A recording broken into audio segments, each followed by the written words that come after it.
Hello everyone, आप सबका एक बार फिर से स्वागत है nursing officer from Shri classes के इस बेहतरीन डिजिटल प्लेटफॉर्म पर। हाँ जी प्यारे बच्चों, हम जो डिस्कस करने जा रहे हैं आज का अपना टॉपिक, वो आपके पीछे डायग्राम देख रहे हैं कि सर जी ये तो पैरासिंथेसिस है। क्या है सर जी? पैरासिंथेसिस है, फंडामेंटल का बहुत प्यारा सा टॉपिक्स, और बहुत बार इसके भी क्वेश्चन पूछे गए हैं। प्रोसीजर में से क्वेश्चंस बनते हैं, और मैं सॉरी जी, प्रोसीजर की सीरीज में एक और प्रोसीजर आपके सामने लेके आया हूं जो है पैरासिंथेसिस। क्या बात है पैरासिंथेसिस कि सर जी पेरिटोनियल कैविटी में से हमें क्या करना है? फ्लूइड को रिमूव करना है। उस प्रोसीजर को बोला जाता है सर जी पैरासिंथेसिस। क्या बोला जाएगा? पैरासिंथेसिस। ये जो दो डायग्राम दिख रहे हैं आपको, ये जो हमारी अब्डोमिनल कैविटी है, इस अब्डोमिनल कैविटी पे क्या होगा बेटा जी? एसाइटिस हो चुका है, फ्लूइड कलेक्ट हो चुका है बहुत ज़्यादा। उस अबनॉर्मल फ्लूइड को क्या करना है? हमें रिमूव करना है। इस प्रोसीजर को बोलते हैं बेटा जी क्या? पैरासिंथेसिस। क्या बोलेंगे सर जी? पैरासिंथेसिस बोलेंगे। आगे बात समझ में प्यारे? चलिए चलेगा, अपना जो टॉपिक है वो शुरू करते हैं। डेफिनेशन की बात करूँ तो कुछ नहीं है, सिंपल सा है। जे sorry, removal of fluid from the peritoneal cavity, removal of fluid from the abdominal cavity, this procedure is known as paracentesis। ऐसा करने से क्या होगा? जो हमारा इंट्रा अब्डोमिनल टेंशन है, इंट्रा अब्डोमिनल जो प्रेशर्स है वो क्या हो जाएगा? कम हो जाएगा। इसी प्रोसीजर को एक और नाम से जानते हैं। किस नाम से सर जी? लेप्रोसेंटेसिस के नाम से, या फिर अब्डोमिनल टैपिंग के नाम से। ये बात क्या है जी? ये बात है सर जी आपके पैरासिंथेसिस की। तो देखो, ये नाम अगर आ जाए तो घबराना बिल्कुल नहीं है। ये सेम बात है क्या ही कि ये सर जी बात है लेप्रोसिंथेसिस या फिर पैरासिंथेसिस, सॉरी हाँ, लेप्रोसिंथेसिस, पैरासिंथेसिस, अब्डोमिनल टैपिंग, इस सब को क्या बोलेंगे? एक ही चीज है, सबका मीनिंग यही है कि हमें क्या करना है? पेरिटोनियल कैविटी के अंदर जो एक्सेस फ्लूइड पड़ा है, उस फ्लूइड को क्या करना है? रिमूव करना है। इस प्रोसीजर को बोलते हैं क्या? पैरासिंथेसिस। आगे बात समझ में प्यारे चलेगा। ये तो होगी डेफिनेशन की बात। फिर मैं बात करूं क्या पर्पज है हमारे सॉरी, क्या पर्पज है हमारे इस पैरासिंथेसिस को परफॉर्म करने का? तो सिंपल सा पर्पज ये है कि अब्डोमिनल जो प्रेशर है उसको कम करना है। क्या करना है? रिलीव करना है बेटा जी अब्डोमिनल प्रेशर को। एक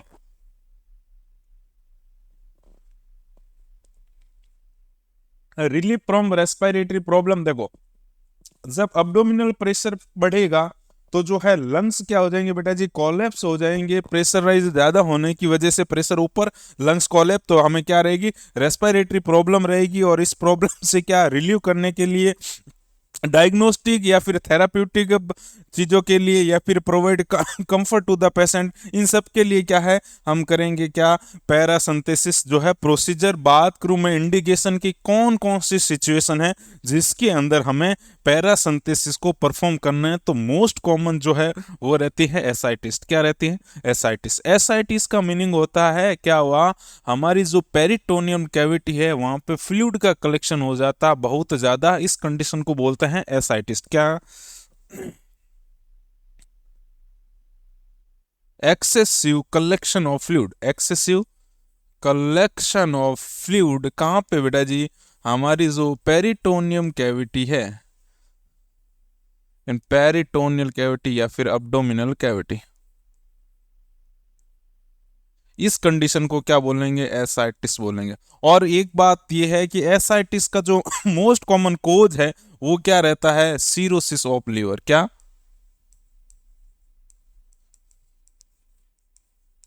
लीवर सीरोसिस जो है वो मोस्ट कॉमन कोज रहता है। किसके लिए बेटा जी? एसाइटिस के लिए। लीवर सीरोसिस का मोस्ट कॉमन कॉम्प्लिकेशन ही यही है, एसाइटिस। अगर लीवर सीरोसिस हुआ तो जो है हमारी जो अब्डोमिनल कैविटी है वहां पे क्या हो गया?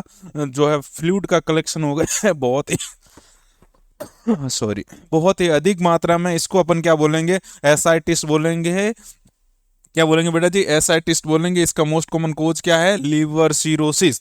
चलिए फिर बात करूं, रैप्चर हो गई है अपेंडिक्स, तो रैप्चर होगी अपेंडिक्स तो क्या होगा? एसाइटिस करेगी। ये भी क्या होगा? वहां पे एसाइटिस होने के चांसेस बढ़ जाते हैं। एसाइटिस होगा तो क्या होगा बेटा जी? जो लंग्स है, अगर यहाँ पे फ्लूइड का कलेक्शन होगा तो लंग्स क्या हो जाएंगे? कोलैप्स हो जाएंगे। लंग्स कोलैप्स हो जाएंगे। और लंग्स कोलैप्स हो जाएंगे तो रेस्पिरेटरी दिक्कत आएगी मेरे बच्चे। इस पेशेंट को क्या आएगी? रेस्पिरेटरी प्रॉब्लम्स आएगी। तो इन प्रॉब्लम्स को आपको क्या करना है? रिलीव देना है पेशेंट को। तो तुम क्या करोगे? तुम एक प्रोसीजर कंडक्ट करवाओगे कि भाई साहब ऐसा है कि आपको ये हुआ है, तो इसकी वजह से ये जो है फ्लूइड बढ़ चुका है पेरिटोनियम कैविटी के अंदर, अब्डोमिनल कैविटी के अंदर। तो हम जो है इस अब्डोमिनल कैविटी का जो फ्लूइड है उसको बाहर निकालेंगे और इस प्रोसीजर को बोलेंगे पैरासिंथेसिस। आ गई बात समझ में प्यारे? तो ये रहने वाले क्या इंडिकेशन किसके लिए? पैरासिंथेसिस के लिए। फिर मैं बात करूं इंस्ट्रूमेंट की, सॉरी किसकी? फिर मैं बात करूं बेटा जी इंस्ट्रूमेंट की, तो सबसे पहले तुम्हें पता है नीडल चाहिएगी, अडोप्टर चाहिएगा, बीटाडीन चाहिएगी साइड क्लीनिंग के लिए। तो ये सारी चीजें चाहिएगी। तो सबसे पहले है कि जो हमें नीडल इंसर्ट करेंगे वो कौन सी साइड पे करेंगे?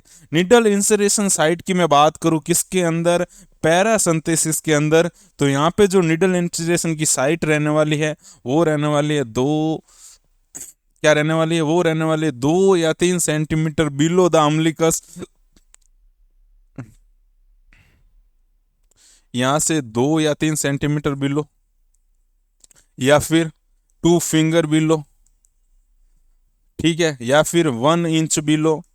तो ये क्या रहने वाली है? साइट रहने वाली है किसके लिए? नीडल इंसिरेशन के लिए।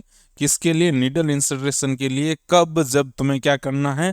पैरासिंथेसिस परफॉर्म करना है। तो नीडल डाल के ही उस फ्लूइड को रिमूव करवाओगे।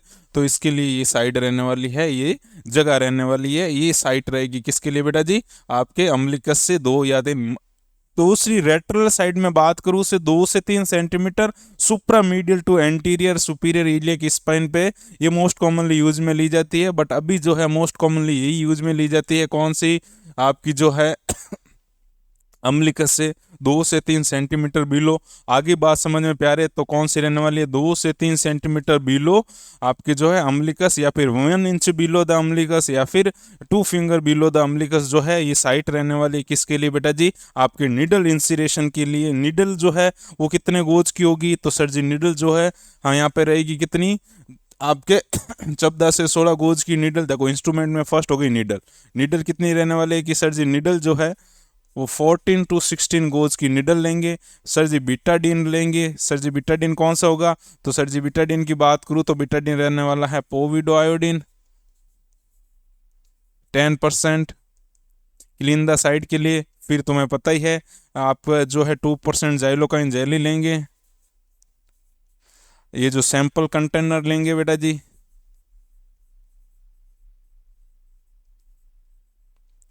तो ये सारी चीजें रहने वाली क्या? इंस्ट्रूमेंट के अंदर। ठीक है, साइट मैंने बता दी है। साइट कौन सी रहने वाली? नीडल इंसिरेशन के लिए। तो साइट से क्वेश्चन पूछा हुआ है, एम्स के अंदर पूछा हुआ क्वेश्चन है कि आप किसी पेशेंट के अंदर पैरासिंथेसिस परफॉर्म कर रहे हैं, अब्डोमिनल टैपिंग कर रहे हैं, लेप्रोसिंथेसिस कंडक्ट कर रहे हो, तो इस कंडीशन के अंदर आप जो है वहां पे साइट कौन सी रखेंगे नीडल इंसिरेशन के लिए? तो जो रहेगी वो कौन सी रहेगी? बिलो द अम्बिलिकस 2 फिंगर, या बिलो द अम्बिलिकस 1 इंच, या फिर 2 to 3 centimetre below the umbilicus. ये रहने वाली क्या? साइट फॉर द आपके नीडल इंसिरेशन इन पैरासिंथेसिस प्रोसीजर। ठीक है बेटा जी, तो ये रहेगी बात साइट की। फिर मैं बात करूं प्रोसीजर के टाइम जो है तुम्हें क्या करना है? सबसे पहले कोई भी प्रोसीजर कंडक्ट करते हो तो हमें पता है सर जी, सबसे पहले हम जो है उस पेशेंट का आइडेंटिफिकेशन करेंगे, उसकी आईडी बैंड चेक करेंगे, उसके बेड नंबर से उससे हाय हेलो करके कि हाँ आप ही हैं किशोर जी, कि जी हाँ मैं ही हूँ। चलिए, फिर उसके बाद में हम उसकी जो फाइल में चेक करेंगे डॉक्टर साहब ने इसके जो कंसेंट पर साइन लिए कि नहीं लिए, डॉक्टर साहब और इनका बातचीत हुआ कि नहीं हुआ। जब ये चीज़ हो गई, हमने उसकी फाइल चेक करी, उसके कंसेंट पर साइन है।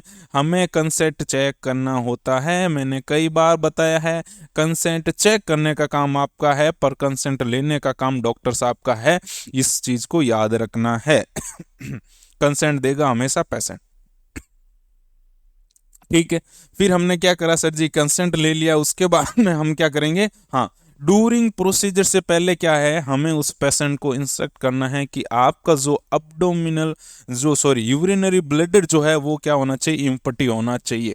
जब क्या कर रहे हो, आप पैरासिंथेसिस कर रहे हो, उससे पहले पूछा गया क्वेश्चन है कि एक पेशेंट है, क्वेश्चन क्या था प्यारे, क्वेश्चन ये था कि एक पर्सन है जिसके अंदर क्या करना है, पैरासिंथेसिस करना है। उस पर्सन से पैरासिंथेसिस करने से पहले नर्सेज का क्या रोल रहेगा, तो नर्सेज का रोल ये है कि तुम्हें उस पेशेंट को बोलना है कि आपका जो ब्लडर है वो क्या कर दीजिए, इम्पटी करना है, ब्लडर को इम्पटी करना है। ये नर्सेज का रोल है बिफोर द प्रोसीजर या बिफोर पैरासिंथेसिस।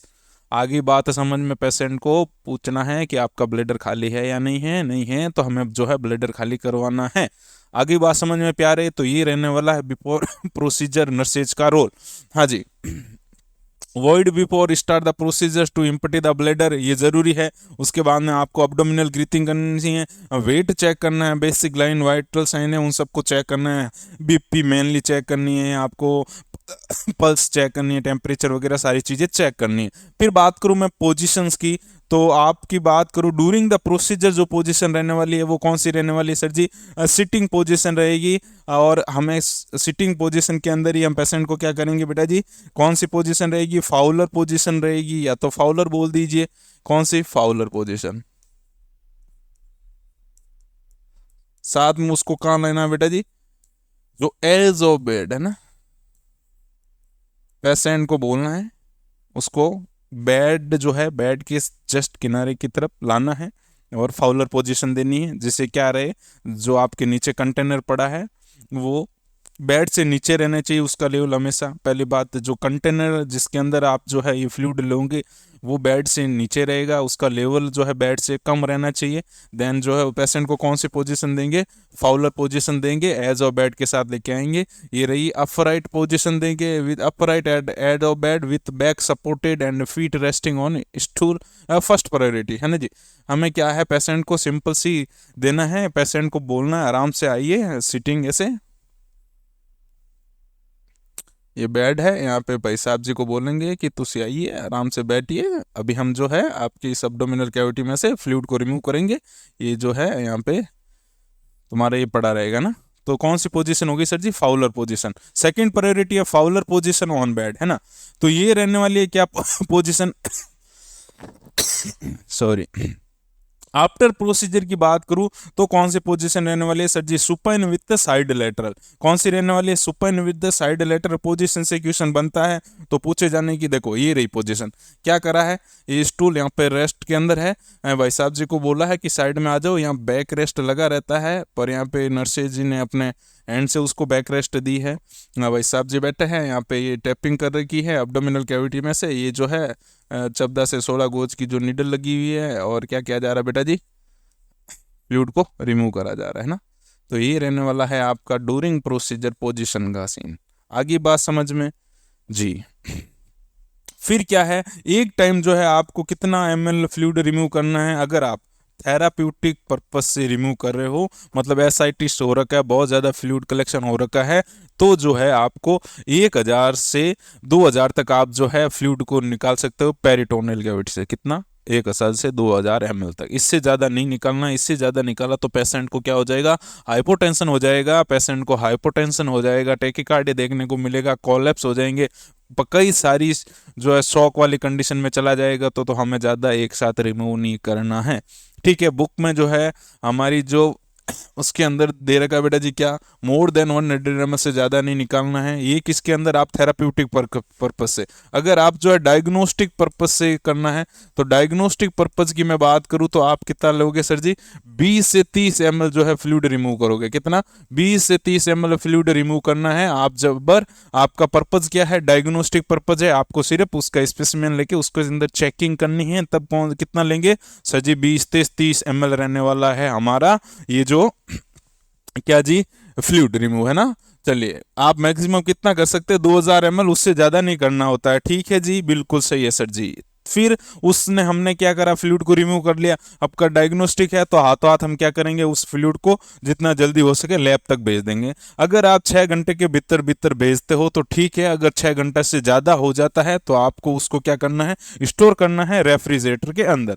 आगे बात समझ में प्यारे, किसको, आपके जो फ्लूइड है उसको चलिएगा लैब के अंदर नहीं भेज पा रहे हो तो क्या, लेबल्ड करके उसको स्टोर कर दीजिए रेफ्रिजरेटर के अंदर। नहीं तो क्या है कि आपको जो है 6 घंटे के भीतर भीतर उसको लैब तक पहुंचाना है। फिर फिर बात करूं maintain pressure during over the needle insertion site for 15 minute and manually then dressing. होता क्या है, जब आपने क्या करा, फ्लूइड को रिमूव कर दिया है, तो फिर आपको क्या करना है, अब जो है वहां पे वापस उसको सुपाइन पोजीशन देनी है। सुपाइन पोजीशन देते हैं मैनुअली आपको जो है 15 मिनट तक क्या करना है, उस साइड पर जहां से आपने रिमूव करा है वहां पे प्रेशराइज करना है, और उसके बाद में वहां पे टाइट ड्रेस्टिंग कर देनी है। सिंपल सी बात है, जिससे क्या हो, लीकेज ना हो। क्या नहीं हो, लीकेज ना हो। यही है आपकी क्या बेटा जी, आफ्टर प्रोसीजर केयर जो है सुपाइन पोजीशन देनी है विथ अब्डोमिनल बाइंडर के साथ। क्या करनी है, सेमी फाउलर पोजीशन दे दीजिए या सुपाइन पोजीशन दे दीजिए अब्डोमिनल बाइंडर के साथ, जिससे क्या होगा अब्डोमिनल बाइंडर से प्रेशर लगेगा और लीकेज से बचाएंगे। आप क्या करेंगे, प्रिवेंट फ्रॉम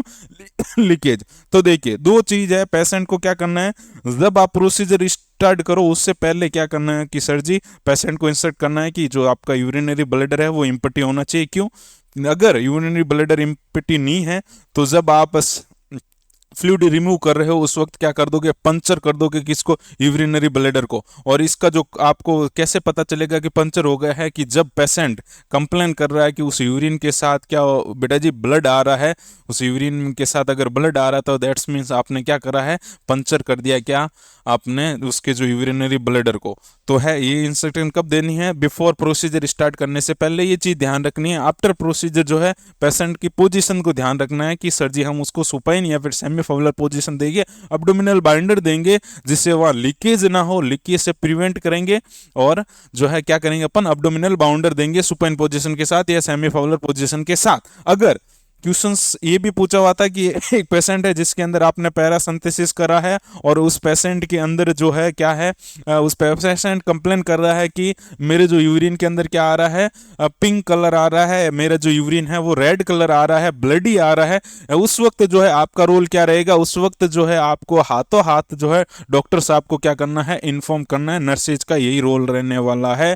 जब after procedure patient complain urine जो है कलर पिंक या bloody, that's nurses role is inform the doctor immediately. आगे बात समझ में प्यारे चलेगा। फिर मैं बात करूं कॉम्प्लिकेशंस की, तो इसका जो मोस्ट कॉम्प्लिकेशंस रहने वाला है वो रहने वाला पेरिटोनाइटिस। क्या रहने वाला है, पेरिटोनाइटिस। क्योंकि आपने क्या करा है, अगर ढंग से आपने हैंड वॉशिंग नहीं करी, आपने जो है प्रिकॉशंस यूज में नहीं लिए, आपने जो है ऐसे ही प्रोसीजर कंडक्ट कर दिया, आपने क्लीन नहीं करा ढंग से, तो क्या रहेगा बेटा जी, यहाँ पे पेरिटोनाइटिस देखने को मिलेगा, इन्फ्लामेशन देखने को मिलेगा पेरिटोनियल कैविटी के अंदर। तो ये जो है मोस्ट कॉम्प्लिकेशन देखा जाता है आपके इस प्रोसीजर के अंदर, पैरासिंथेसिस के अंदर। कौन सा बेटा जी, पेरिटोनाइटिस। ठीक है जी, ये मोस्ट कॉमन कॉम्प्लिकेशंस देखने को मिलता है। ब्लीडिंग हो सकती है इंजरी की वजह से, हाइपोटेंशन देखने को मिलता है। इसीलिए नर्सिंग का जो मोस्ट इंपोर्टेंट रोल है आफ्टर प्रोसीजर, नर्सेज का जो रोल रहता है बेटा जी, उसके अंदर अगर आपको वाइटल साइन का पूछ रखा है कि कौन से वाइटल साइन देखेंगे, तो आपका जो है फर्स्ट जो है बीपी देखने। नर्सेज रोल की बात करूं मैं तो उसके अंदर फर्स्ट रोल यही है कि तुम्हें क्या करना है, वाइटल साइन मॉनिटरिंग करनी है। क्या करना है, वाइटल साइन मॉनिटरिंग करनी है। और उसके अंदर भी मोस्ट कॉमनली किसको बेटा जी, बीपी को, देन उसके बाद में पल्स वगैरह आपको चेक करनी है। ये जो है मोस्ट कॉमन क्या रहता है आपका वाइटल साइन चेकिंग करने टाइम नर्सेज का रोल रहता है कि आप क्या कीजिए, बीपी चेक कीजिए पेशेंट की, कि आपने क्या नहीं करा है, फ्लूइड ज्यादा तो रिमूव नहीं कर दिया, वो हाइपोटेंशन में तो नहीं चला गया है, 100 के अंदर तो नहीं चला गया है, आपने फ्लूइड की जो क्वांटिटी 2000 से ज्यादा तो नहीं ले ली है, 3000 तो ले ली है, ऐसा तो नहीं करा है आपने। तो हमें जो है मैक्सिमम 2000 से ज़्यादा एक टाइम फ्लूइड रिमूव नहीं करना है, इस बात का ध्यान रखना है प्यारे। तो क्या क्या क्वेश्चन बनते हैं पैरासिंथेसिस में जो इंपॉर्टेंट्स है, सबसे पहले साइट, नीडल इंसिरेशन साइट कौन सी रहने वाली है, सर जी किसके अंदर कंडक्ट करते हैं पैरासिंथेसिस, लेप्रोसिंथेसिस, एब्डोमिनल टैपिंग एंड पैरासिंथेसिस के डिफरेंट है, नहीं सारे की सारे एक ही है। चलिए फिर बनता है जो पोजिशंस कौन सी देंगे जब अपन पैरासिंथेसिस कर रहे हैं, देन आफ्टर प्रोसीजर कौन सी पोजिशन दी जाएगी, मोस्ट कॉमन कॉम्प्लिकेशंस कौन सा रहेगा, क्या इंस्ट्रक्शन देंगे पेशेंट को जब अपन पैरासिंथेसिस कर रहे हैं परफॉर्म करने से पहले एंड आफ्टर। ये तथ्य है क्वेश्चन मोस्ट कॉमनली अपने एग्जाम के पॉइंट ऑफ व्यू से तो बिल्कुल नहीं, सिंपल सा टॉपिक है, बहुत प्यारा सा टॉपिक है और बहुत प्यारी लाइनों के साथ अपने इसको खत्म भी किया है। इतने ही क्वेश्चंस जो है इससे बनते हैं। आपको क्या करना है, टॉपिक पढ़ने के बाद मस्त से इसके एमसीक्यूज निकालने हैं। हाँ कोई डाउट नहीं, अगर रहे तो आप जो है हमें कमेंट बॉक्स में ज़रूर बता सकते हैं। आपका जो पॉइंट ऑफ व्यू है, अच्छा बुरा जो भी है, वो ज़रूर अपने कमेंट बॉक्स के अंदर लिखिएगा। फिर मिलेंगे और एक बेहतरीन लेक्चर के साथ और एक बेहतरीन टॉपिक के साथ। तब तक के लिए जय हिंद, सबा खैर। मस्त रहिए, हंसते रहिए, मुस्कुराते रहिए, अपनी प्रिपरेशन को चंद चांदों तक ले जाइए। और जो आपका टारगेट है आरआरबी के अंदर नर्सिंग सुपरिटेंडेंट बनने का, मैं उम्मीद करूंगा आपका वो सपना जल्द से जल्द साकार है। जय हिंद, जय भारत।